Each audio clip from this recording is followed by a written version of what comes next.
السلام علیکم ورحمۃ اللہ وبرکاتہ۔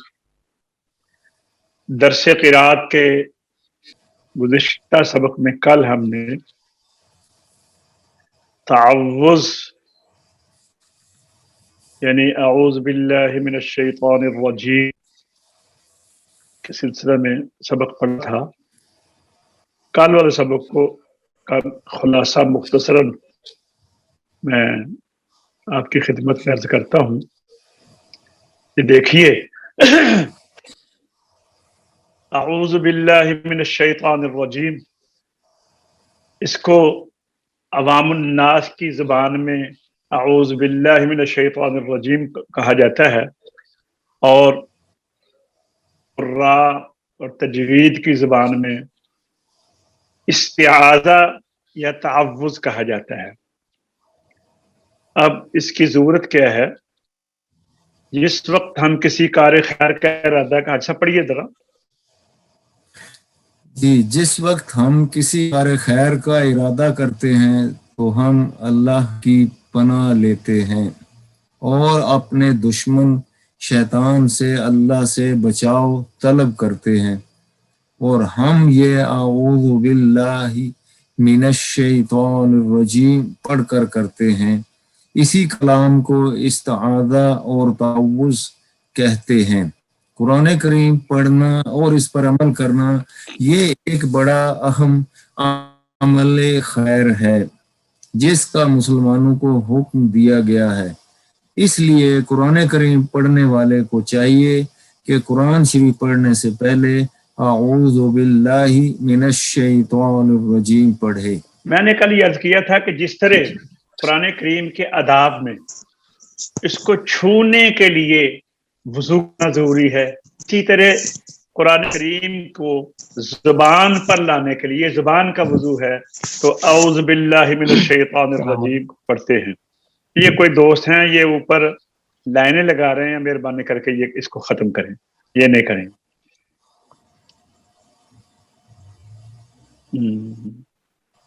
اچھا، استعاذہ کا مفہوم کیا ہے؟ پناہ مانگنا، بچاؤ طلب کرنا، اللہ کی حفاظت کرنا۔ استعاذہ کے الفاظ ایسا پڑھیے۔ جی، استعاذہ کے الفاظ نہیں ہوتا، استعاذہ کے الفاظ ائمہ تجوید و قرات کے ہاں استعاذہ میں پسندیدہ الفاظ یہ ہیں: اعوذ باللہ من الشیطان الرجیم۔ ان الفاظ کے علاوہ دوسرے الفاظ سے بھی احادیث میں اور الفاظ بھی آتے ہیں، لیکن چونکہ یہ قرآن کریم کا لفظ ہے، اللہ نے ہمیں حکم دیا استعذ یا نماز پڑھو، تو اس کا جواب یہ نہیں ہے کہ وہ آگے سے کہے نماز پڑھو، اس کا جواب یہ ہے کہ میں پڑھتا ہوں، اس کا جواب یہ ہے کہ میں پڑھتا ہوں۔ اللہ نے کہا استعذ، تو ہم اس کے جواب میں کہیں گے اعوذ۔ اللہ نے کہا پناہ مانگو، تو اعوذ کا معنی ہے اے اللہ میں پناہ مانگتا ہوں تجھ سے، ٹھیک ہے؟ اچھا،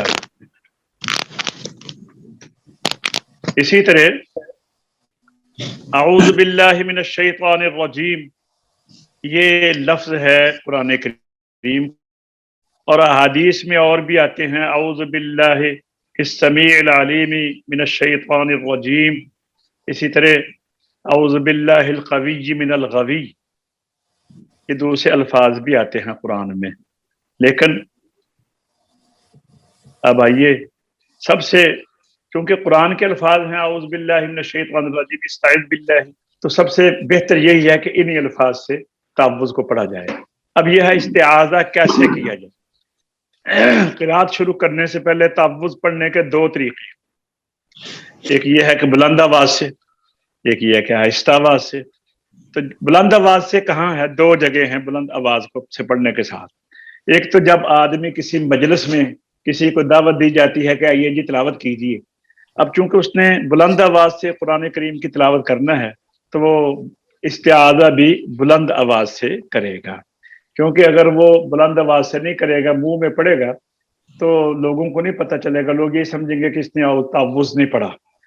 اور اگر بندہ کسی کو پڑھا رہا ہے، ٹیچنگ کر رہا ہے، معلم ہے، تو لوگوں کو پڑھا رہا ہے، تو اس وقت بھی تعوذ کو ضرور اونچا پڑھنا جو ہے یہی ہے. جب قاری قرآن لوگوں کے درمیان ہو، قرآن کریم سیکھ رہے ہو، تو اور وہ قرآن کی ابتدا کر رہا ہو، تو اس وقت بھی تعوذ بلند آواز سے ہے. آہستہ آواز سے کہاں پر ہے؟ 4 مقام پر تعوذ آہستہ پڑھے. جب تلاوت کرنے والے نے تلاوت آہستہ کرنی ہے تو پھر یہ تعوذ بھی آہستہ پڑھے. اور جب وہ زور سے پڑھ رہا ہو لیکن اکیلا ہو اور کوئی سننے والا نہ ہو، تو کسی کی بات کا جواب دیا ہے، فون سن لیا ہے، تو اس وقت بھی اگر اس نے اب آگے پڑھنا ہے تو وہ تعوذ منہ میں پڑھ سکتے ہیں. جب آدمی نماز میں قرات کر رہا ہو، ثنا کے بعد، سبحانک اللہ کے بعد، اب اس نے سورہ فاتحہ شروع کرنی ہے، تو وہاں پر تعوذ جو ہے وہ آہستہ پڑھے گا.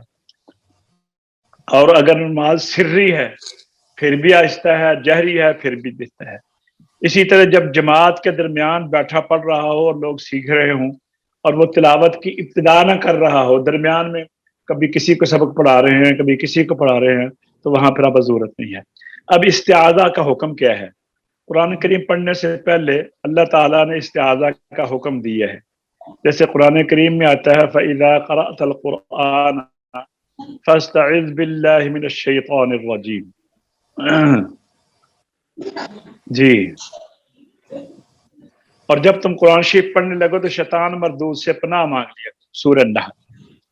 اس سلسلہ میں تجوید و قرات کے اکابرین نے فرمایا ہے کہ قرآن شریف شروع کرنے سے پہلے استعاذہ مستحب ہے، اور بعض کا فرمان ہے کہ استعاذہ واجب ہے. لیکن ہمارے ہاں جو قراء ہیں وہ استعاذہ کو واجب سمجھتے ہیں کہ ضروری ہے. جس طرح وضو ضروری ہے، اسی طرح تعوذ بھی ضروری ہے. یہ نیچے سوالوں کے جواب لکھے ہوئے ہیں، آپ نے یہ سوال ڈھونڈنے ہیں. آج صاحب یہ پڑھیے ذرا سوال 6 سوال ہیں. نمبر 1، تجوید کا لغوی اور اصطلاحی معنی بتائیے.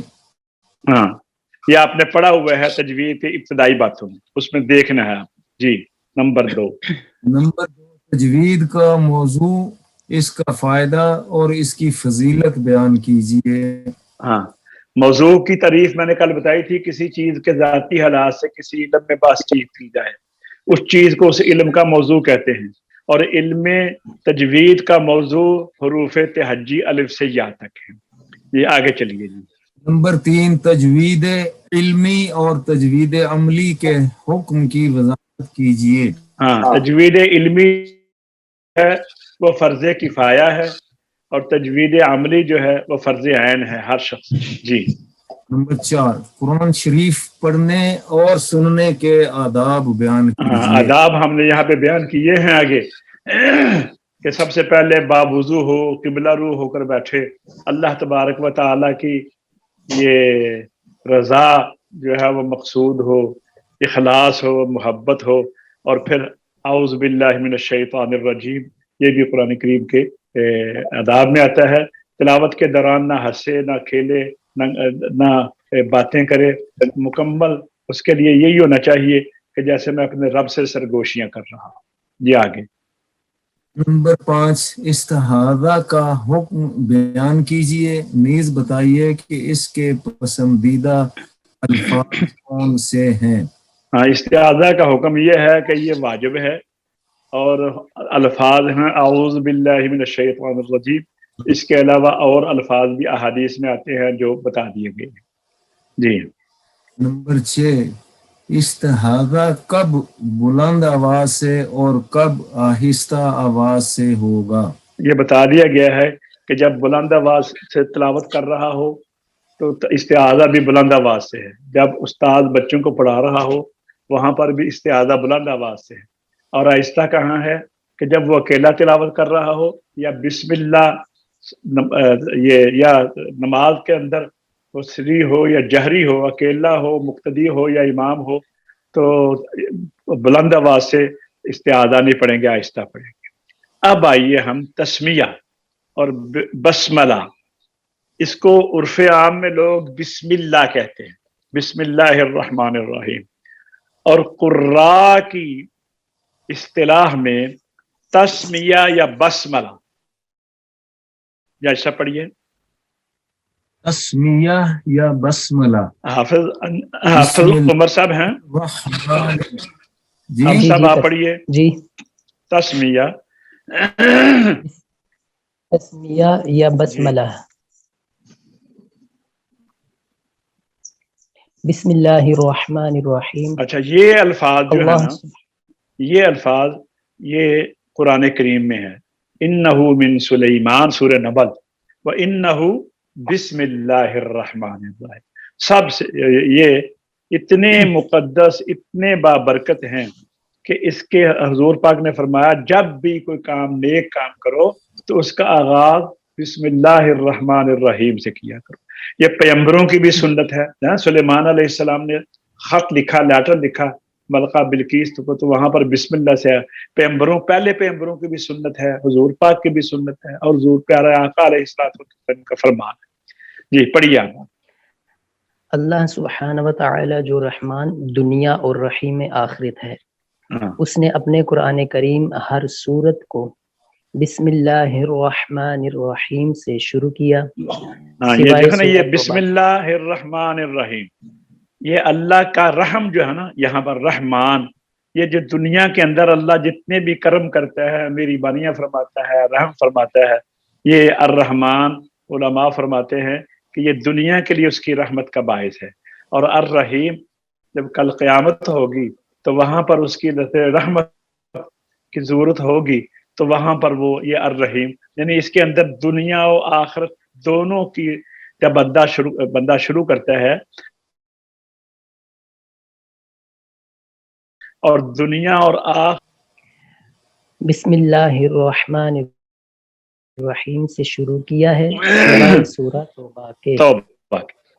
اچھا، اب یہاں پہ میں ایک سوال یہیں پہ بات کر دوں کہ بسم اللہ الرحمن الرحیم ہر سورت کے شروع میں کیوں ضروری ہے کہ وہاں پر لکھی ہوئی ہے، وہاں پر لکھی ہوئی ہے. لیکن سورت آپ کے لیے کچھ سوال کرے نا جی سورت توبہ میں بسم اللہ کیوں نہیں، تو آپ اس کا جواب، آسان سوال یہ ہے کہ بھی اس لیے ہے کہ وہاں لکھی نہیں ہے، اس لیے وہاں پر نہیں پڑھی.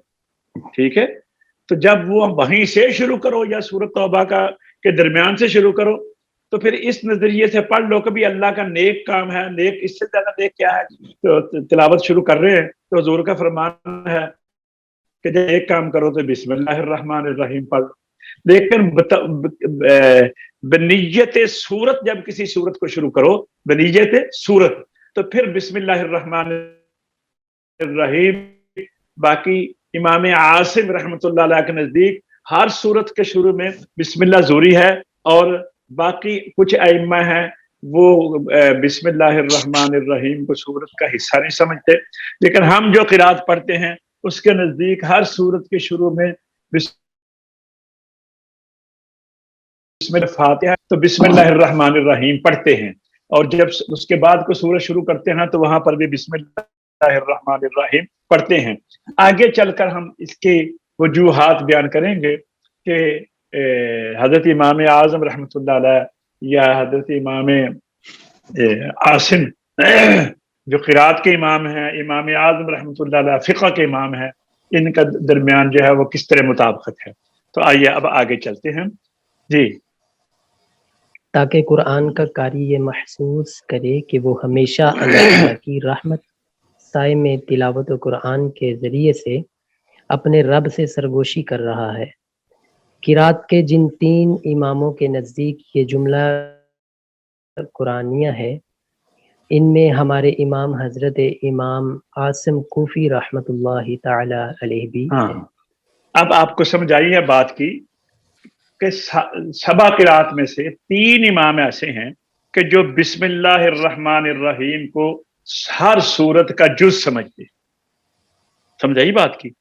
وہ کہتے ہیں کہ جتنی سورتوں کے شروع میں آپ بسم اللہ الرحمن الرحیم نہیں پڑھیں گے وہ صورتیں ناقص ہوں گی. اور باقی 4 امام جو ہیں وہ بسم اللہ کو سورت کا جز نہیں سمجھتے، وہ جزو قرآن سمجھتے ہیں. وہ کہتے ہیں کسی ایک صورت کے شروع میں بسم اللہ پڑھ لینا جو ہے وہ, اور امام اعظم رحمۃ اللہ علیہ نزدیک انہیں 4 اماموں کے مطابق پڑھتے ہیں جو کہتے ہیں کہ بسم اللہ جو ہے وہ جزو قرآن ہے, جزو سورت نہیں ہے. ہم چونکہ امام عاصم رحمۃ اللہ علیہ کی قرات پڑھتے ہیں اور ایک طرف ہم امام ابو حنیفہ رحمۃ اللہ علیہ کے بھی تقلید کرتے ہیں, تو ہم جب ویسے مکمل قرآن کریم پڑھنے کا ارادہ کرتے ہیں جیسے تراویح میں پڑھتے ہیں, شبینہ میں پڑھتے ہیں, تو پھر ہم ہر صورت کے شروع میں بسم اللہ الرحمن الرحیم پڑھیں گے, لیکن منہ میں پڑھیں گے, بلند آواز سے نہیں پڑھیں گے. اور امام اعظم رحمۃ اللہ علیہ کی یہ ان کے احترام میں کہ ہم بسم اللہ کو بلند آواز سے نہیں پڑھتے تاکہ اس کے اوپر عمل ہو جائے, اور پڑھ لیتے ہیں جو 3 امام جن میں امام عاصم کوفی رحمۃ اللہ علیہ بھی ہیں, ان کے احترام میں ہم یہ ہر صورت کے شروع میں بسم اللہ پڑھتے ہیں سوائے سورہ توبہ. اس بات کو ذہن میں بٹھا لیں, یہ دوبارہ انشاءاللہ اس کی دوبارہ بھی وضاحت کریں. اب آئیے آگے, وہ 3 مقام جہاں پر بسم اللہ الرحمن الرحیم پڑھی جاتی, اس کو ذرا توجہ کریں. یہ حاجی صاحب یہ دیکھیے کیا لکھا ہے, وہ 3 مقام جہاں بسم اللہ الرحمن الرحیم پڑھی جاتی ہے. اور کون دوست نمبر بیٹھا 1 ہوا ہے حافظ عمر صاحب کے علاوہ؟ قبلہ السلام علیکم. وعلیکم السلام. راجہ صاحب اور دوست؟ اچھا 3 ہیں. راجہ صاحب آپ دیکھیے یہ وہ 3 مقام. جی یہ قبلہ آواز کٹ کے آ رہی ہے, آواز باقاعدہ ٹھیک نہیں آ رہی. بس آپ کی فرق ہے, ہماری بالکل ٹھیک ہے, آپ کی دوسروں کی آواز مجھے سمجھ آ رہی ہے. حاجی صاحب آپ پڑھیے. نمبر 1 ہر صورت کے آغاز میں تسمیہ کا تسمیہ, پڑھنا. ہاں کل آواز میں تسمیہ.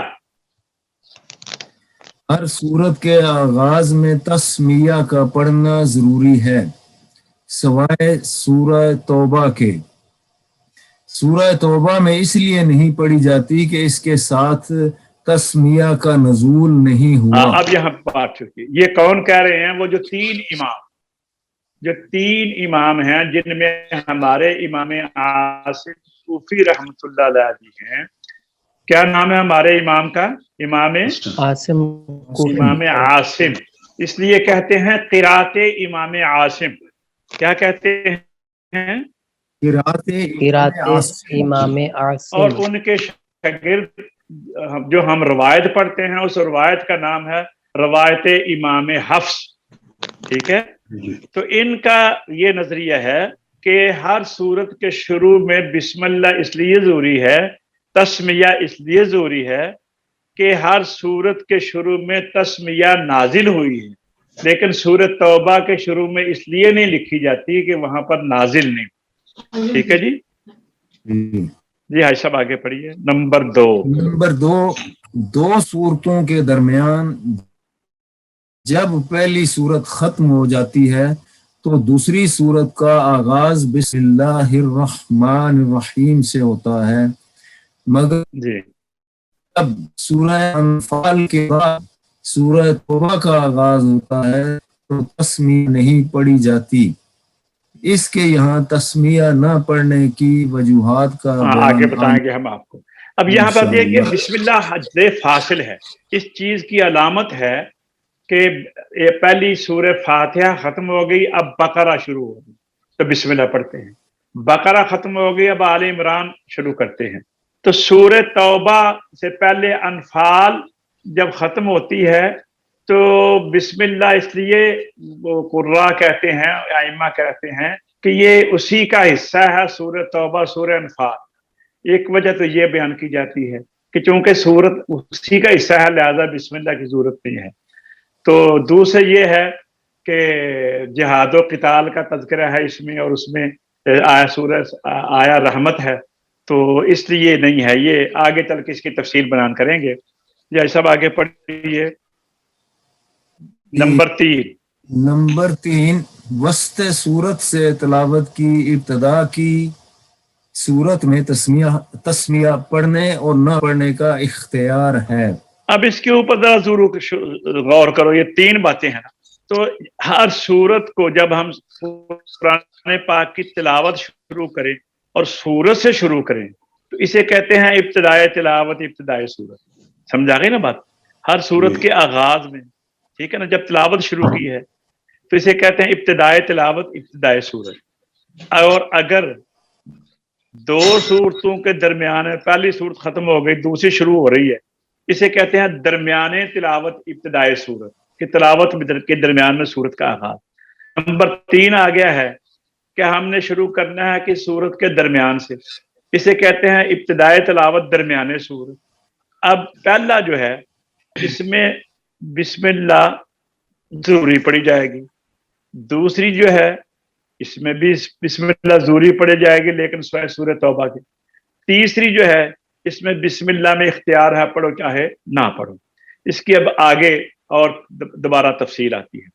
اب یہ ہے مدرجہ ذیل سوالوں کے جوابات، یہ آپ نے دیا کرنے ہیں. نمبر 1، ان مقامات کا ذکر کیجئے جہاں تسمیہ پڑھی جاتی. تو یہ ابھی ہم نے بیان کر دیا ہے. وہ کون کون سے مقام ہیں؟ ایک تو یہ ہے کہ جب آپ نے تلاوت شروع کرنا ہے، ایک مقام تو وہ ہو گیا. نمبر 2، جب تلاوت ایک سورت ختم ہو تو دوسری سورت شروع ہو رہی ہے تو وہاں پر بھی بسم اللہ پڑھنا ہے سورۃ توبہ کے. نمبر 3، جب ہم نے تلاوت شروع کرنی ہے لیکن سورت کے درمیان سے شروع کرنی ہے، اسے کہتے ہیں درمیانے تلاوت، ابتدائی سورت. یہاں پر سورت بسم اللہ پڑھنے میں اختیار ہے، پڑھو یا نہ پڑھو. نمبر 2 سوال کیا ہے؟ جیسا پڑھیے. وہ کون سی صورت ہے جس کے شروع تسمیہ سے نہیں پڑھی جاتی؟ آپ بتائیں کون سی صورت ہے؟ توبہ. سورۃ توبہ، ٹھیک ہے. نمبر، صورتوں کے درمیان قرات کی ابتدا کیسے کی جائے گی؟ جی، صورتوں کے درمیان اب بتاتا ہوں آپ کا. جی، اگر ہم تلاوت شروع کرتے ہیں ابتدائے تلاوت، ابتدائے سورت سے، تو وہاں پر تعوذ بھی ضروری ہے اور تسمیہ بھی ضروری ہے. نمبر 2، اگر ہم ایک سورت ختم کر کے دوسری سورت شروع کرتے ہیں یعنی درمیانے تلاوت، ابتدائے سورت، وہاں پر تعوذ نہیں ہے، بسم اللہ ضروری ہے سوائے سورۃ توبہ. نمبر 3، ہم نے کسی تلاوت شروع کرنی ہے کسی سورت کے درمیان سے، یا ایھا الناس اعبدوا وَإِذْ قَالَ رَبُّكَ آمَنَ الرَّسُولُ، تو یہاں پر تعوذ ضروری ہے، بسم اللہ میں اختیار ہے، پڑھو یا نہ پڑھو. سمجھ آگے جی تینوں کا سوال؟ جی جی. کل ہم نے سورۃ الاخلاص تک مشق کی تھی. اب آئیے اب سورۃ اللہب کی مشق کرتے ہیں. اعوذ باللہ من الشیطان الرجیم. جی پہلے پڑھیں گے حافظ صاحب، پھر حاجی صاحب، پھر راجہ صاحب. بسم اللہ الرحمن الرحیم. جی اعوذ باللہ من الشیطان الرجیم. اب سب آپ کی عین جو ہے نا حمزہ کے بعد وہ ناقص ہوئی ہے، پھر پڑھیے. اعوذ باللہ من الشیطان الرجیم. بسم اللہ الرحمن الرحیم. جی حاجی صاحب. اعوذ باللہ من الشیطان الرجیم. بسم اللہ الرحمن الرحیم. راجہ صاحب. اعوذ باللہ من الشیطان الرجیم. بسم اللہ الرحمن الرحیم. تبت یدا ابی لہب وتب. غور کیجئے پہلے، تبت تا میں قلقلہ نہ ہو، آواز مکمل بند ہو. یدا کے اوپر مد کرنی ہے، اس کو کہتے ہیں مد جائز یا چھوٹی مد. آگے جا کے آپ کو تفصیل بتائیں گے. ویسے تجوید میں اس کا نام ہے مد منفصل. اس کا حکم ہے جائز، اس لیے اس کو چھوٹی مد بھی کہتے ہیں، مد جائز بھی کہتے ہیں. لہبیوں یہاں پر ادغام ہوگا ناقص، غنے کے ساتھ یہاں پڑھیں گے.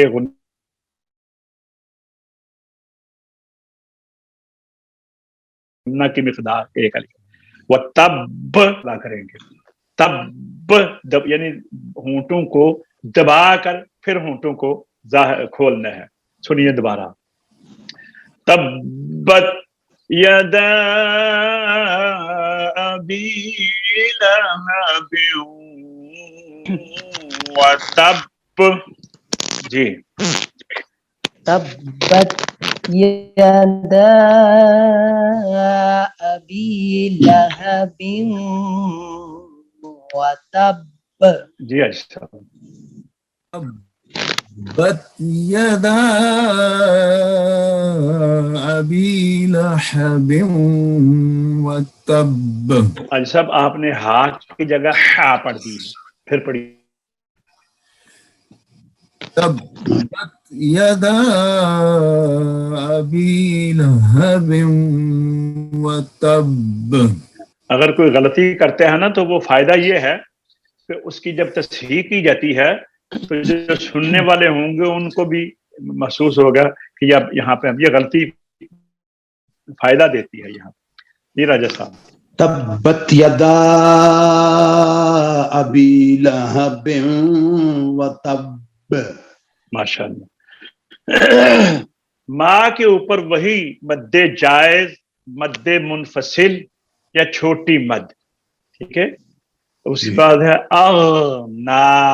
نون کی مقدار ایک الف کی مقدار ہے، نون کے اوپر جو کھڑا زبر ہے. عن یہاں پر غنہ نہیں کریں گے.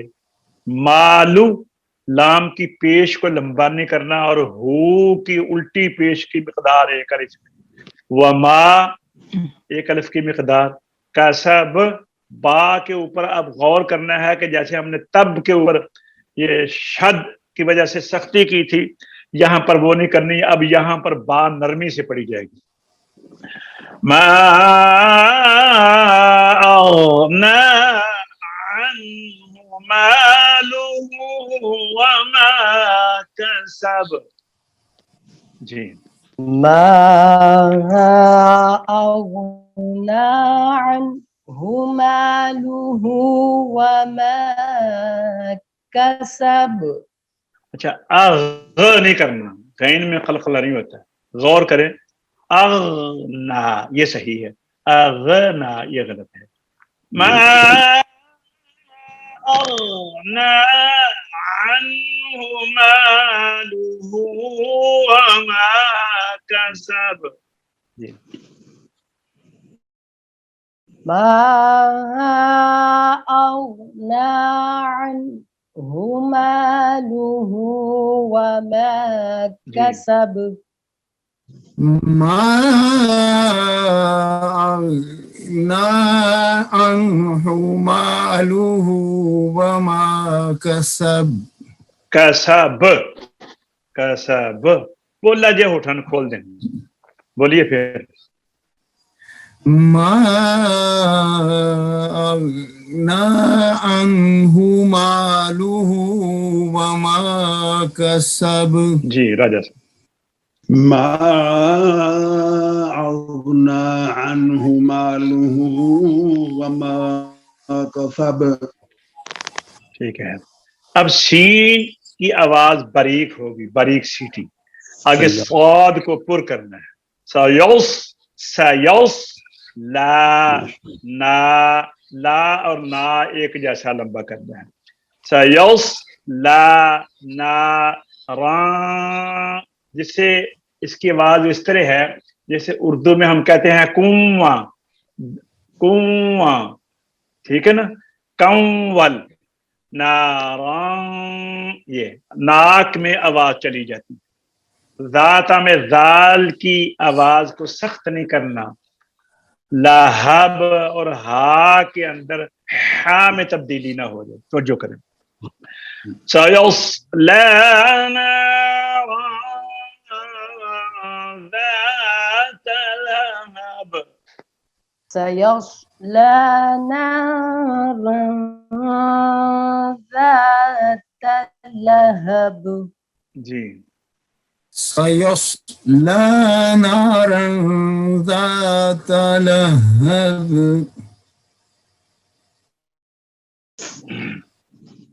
جی راجا صاحب.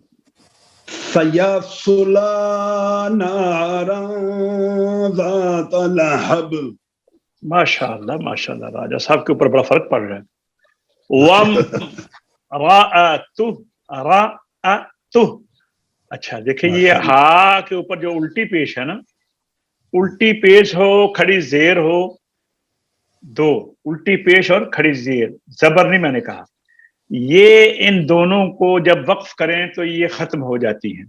وم رأتو حمالة الحطب. صحیح ہے. وامرأتہ یعنی کہ تو ہو نہیں پڑھنا. نہیں میں بھی بتاتا ہوں، ابھی آپ نے وامرأتہ کرنا، ٹھہرے ہیں نا، ٹھیک ہے. سانس لینا ہے. وامرأتہ نہیں سانس لیں باقاعدہ. وقف. وامرأتہ حمالة الحطب. جی حاجی صاحب. وامرأته حمالة الحطب. نہیں آپ کے حاجی صاحب ایک تو میم کے اوپر غنہ نہیں ہوا اور ایک حطب کی طا صحیح نہیں نکلی. پھر پڑھیے. وامرأته حمالة. سانس لیں. وقف. وامرأته حمالة الحطب. حطب طا. حطب. جی راجا صاحب. وامرأته حمالة الحطب. دوسرا طریقہ یہ ہے کہ سانس نہیں لیں تو جی. پھر ہا کی الٹی پیش پڑی جائے گی. وَامْرَأَتُهُ حَمَّالَةَ الْحَطَبِ. جی. وامرأته حمالة الحطب. جی حاجی صاحب.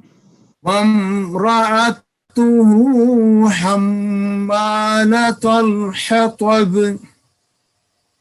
وامرأته حمالة الحطب. ہاں جی سمجھ آ گئی اب بات کی. جی. فی جیدہا حبل من مسد. اب دیکھیے یہاں پر جیدہا یہ سینے سے نکلے گی، اقصی حلق سے، درمیانے حلق سے. اب ان دونوں کے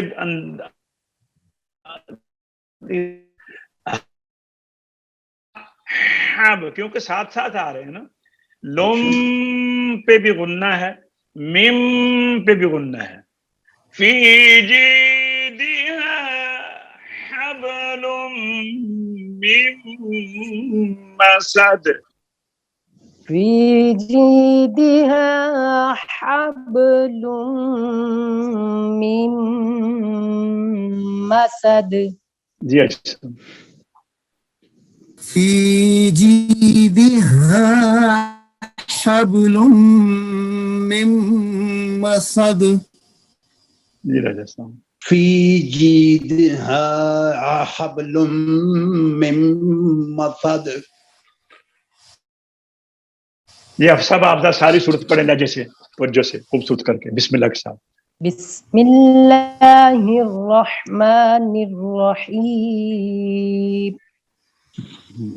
تبت يدا أبي لهب وتب. آواز کو اٹھائیں. ما أغنى عنه ماله وما كسب. آپ نے وہ خطا کی ہے، اغ، یہ نہیں ہے، اغنا. پھر پڑھیں. ما أغنى عنه ماله وما كسب آگے سيصلى نارا ذات لهب جی وامرأته حمالة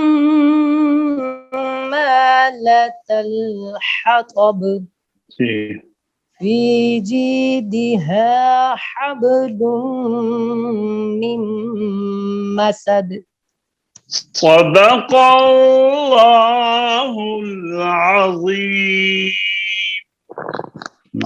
صدق الله العظيم. جزاک الحمدللہ آپ کا سبق اختتام تک پہنچا. انشاءاللہ العزیز کل نئے سبق کے ساتھ آپ کی خدمت میں دوبارہ حاضر ہوں گے. کل تک کے لیے اجازت دیجیے. السلام علیکم ورحمۃ اللہ وبرکاتہ.